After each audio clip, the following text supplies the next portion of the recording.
Hi, I'm Jennifer Mulchandani. And I'm Heather Michaelgard. Welcome to the M Word, where we have uncensored conversations on all things marketing. Due to COVID, we are not recording in the studio and apologize for any poor audio or technical glitches. As soon as it is safe, we will have our guests with us in the studio. Until then, stay healthy and wear a mask.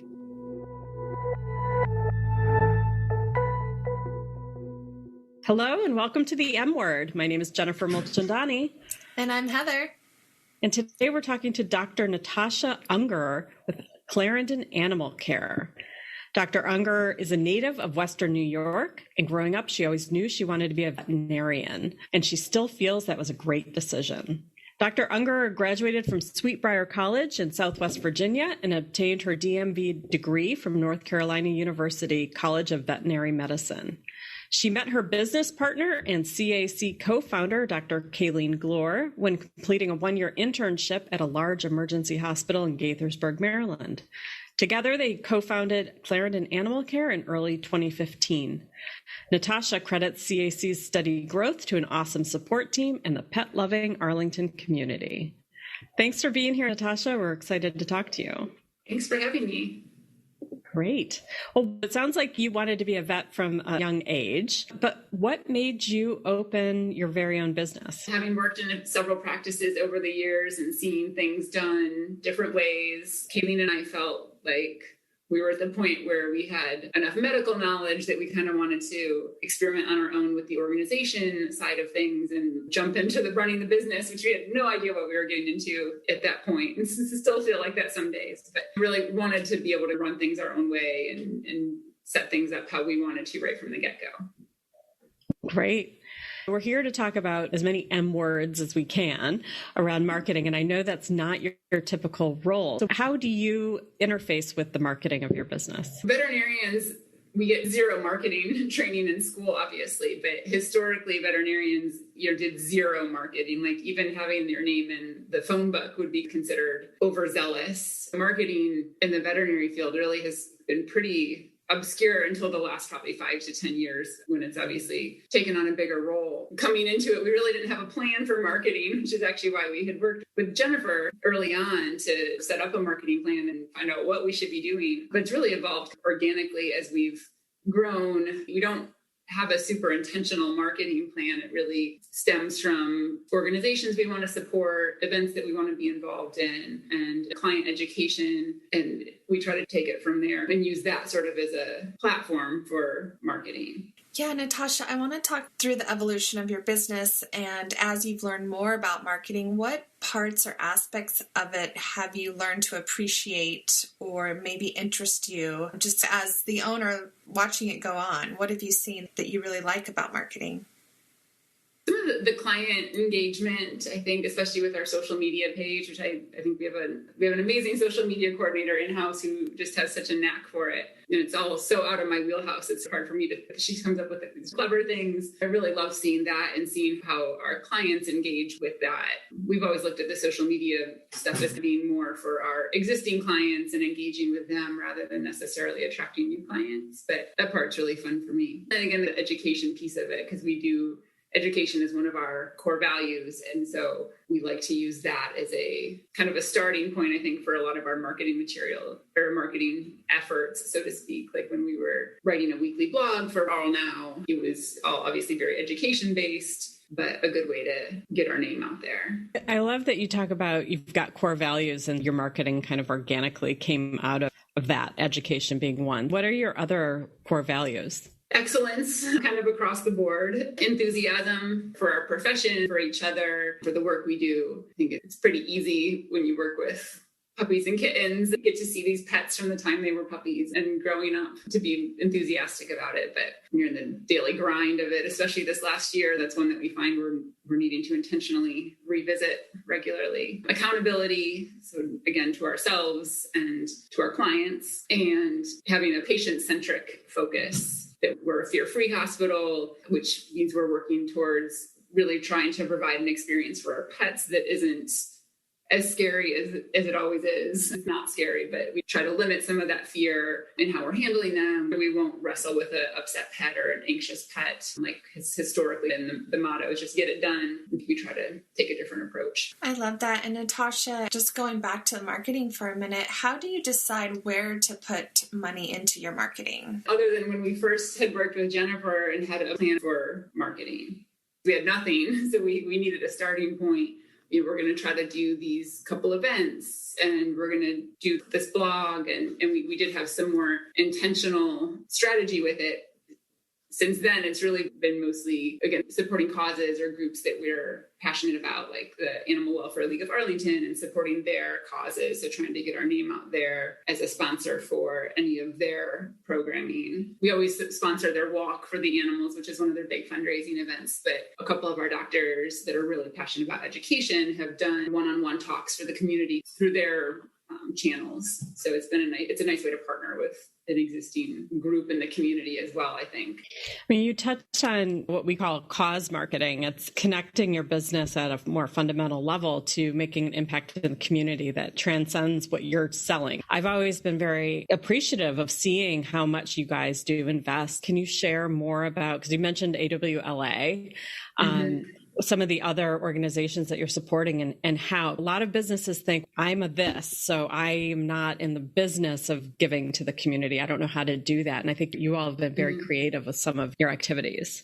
Yeah, we do work with a lot of the rescue groups. We have a couple of lab rescue partners that we do a lot with. A lot of the adoption groups we partner with to do initial physical exams, which is a win-win. Clients come in the door and we hope that once they've had one hopefully great experience that they'll become lifelong clients despite that first initial courtesy exam. We're supporting those groups who are going to obviously promote our name in their marketing materials as well. But we also really like to support groups that are in Arlington, and we love Arlington so much that it's easy to want to support groups that are local, like with the Turkey Trot and Bridges to Independence, even though they're not veterinary related. We like to be able to be associated with groups like that are Arlington focused. Yeah. And I think you mentioned earlier how you use the social media. The idea is that it becomes like a community for your own patients, like the human side of your patients to connect. But you've also held happy hours and you've thrown parties at the park and you've had people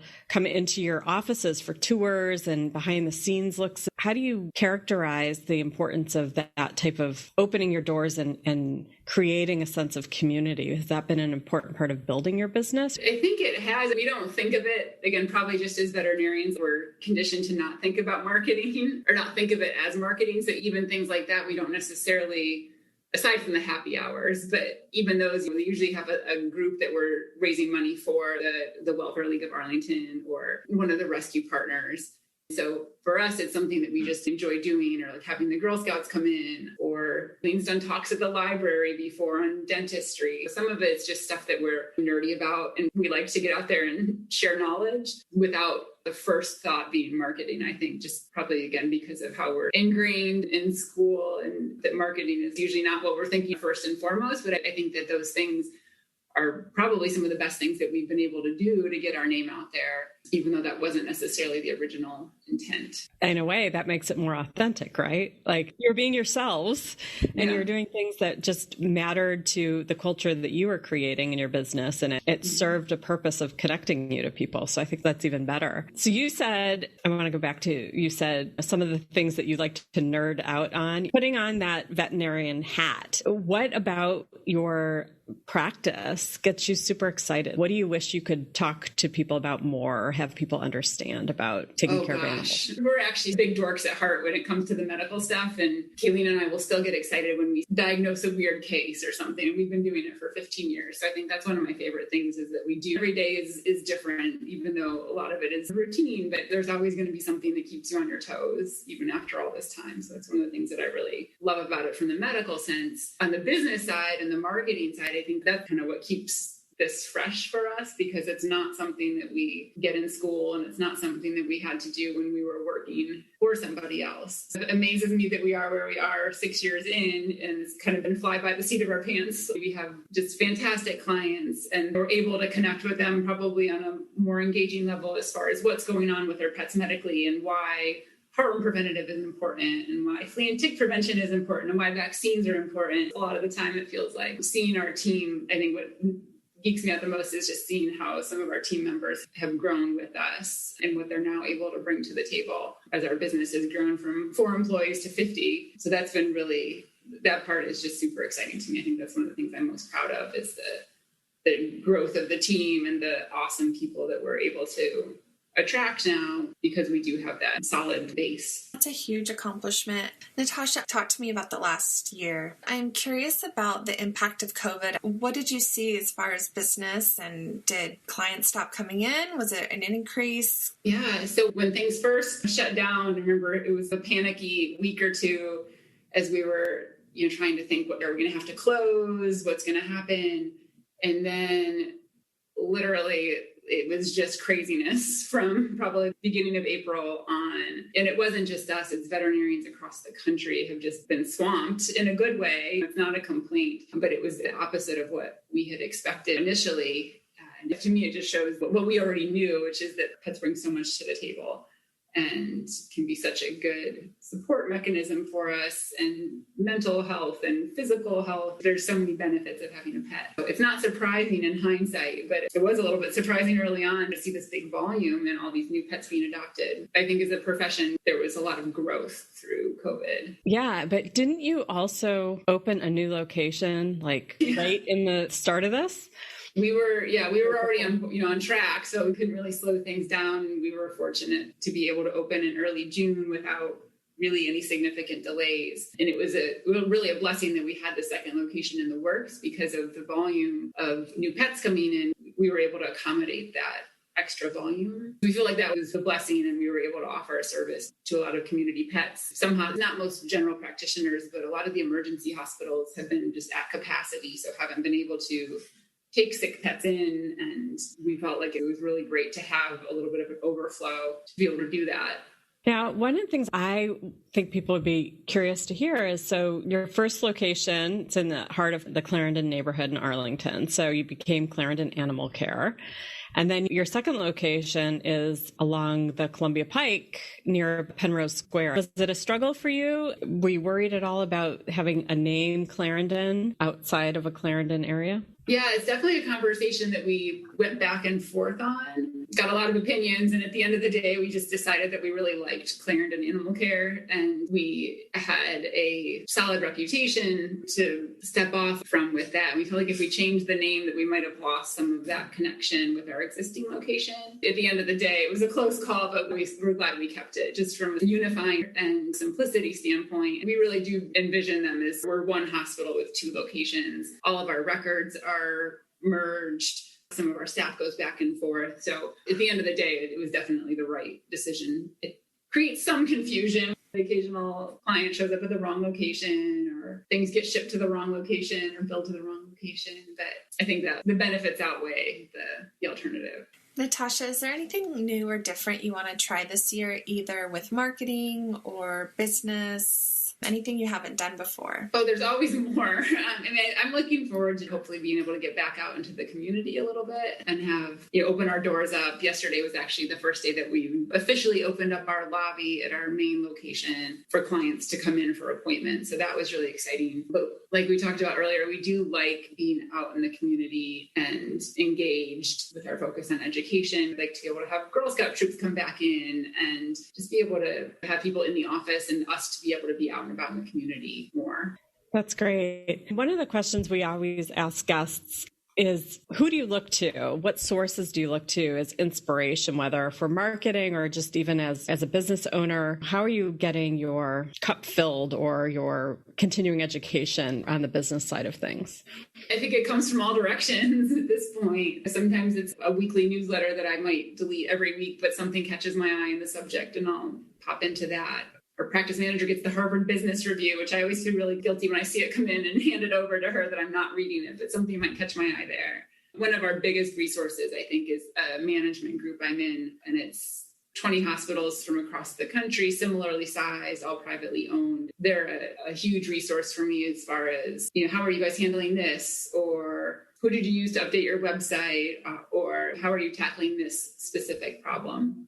It's just nice to have a group of peers that aren't your immediate competitors as well to reach out to for those types of things. And then sometimes it's seeing things on, maybe seeing something on Instagram that another hospital's doing, and you're like, I want to do that. One of the things, all the rage was having a little chalkboard with your puppy's vitals, as far as like, my name's Susie and I saw Dr. Ungerer today and I weighed 7.2 pounds and my favorite treat is this. That's obviously caught on because you see a lot of it now. So Natasha, I have a question about dogs and cats on social media. Mm-hmm. Is there one group that does better, like the dog owners or the cat owners? I think every social media manager's dream is to be able to just throw in a puppy or a kitten on every post because they do so well. But have you seen whether dogs or cats do better on social media?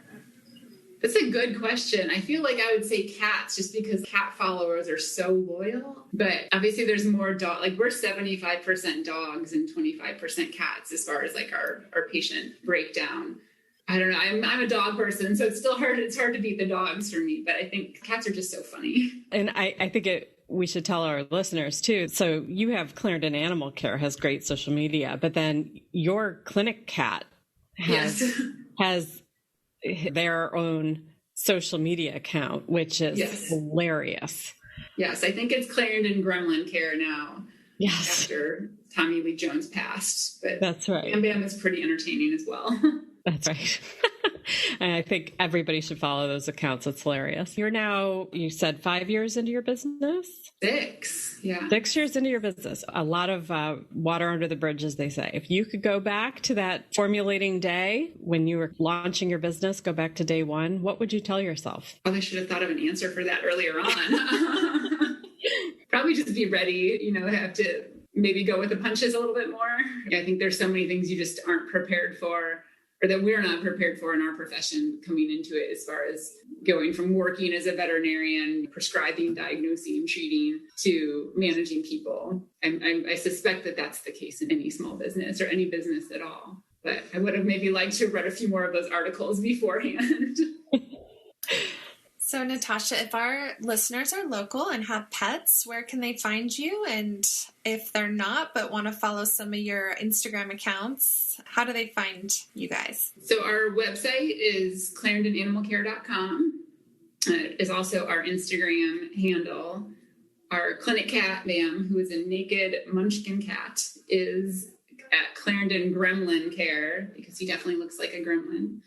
And we also have a clinic bearded dragon, who I think is the most funny. And his is Blink 182, the dragon. That's great. And we'll put those links when we post this episode too for our listeners. So I want to thank you again. I've been talking with Dr. Natasha Ungerer from Clarendon Animal Care. Thanks for tuning in, and we'll see you next time.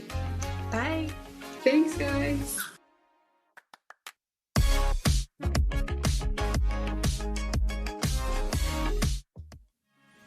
Thanks for listening. We hope you'll come back. Subscribe to the M Word wherever you listen to podcasts. And for more uncensored conversations, visit the M Word page at arlingtonstrategy.com.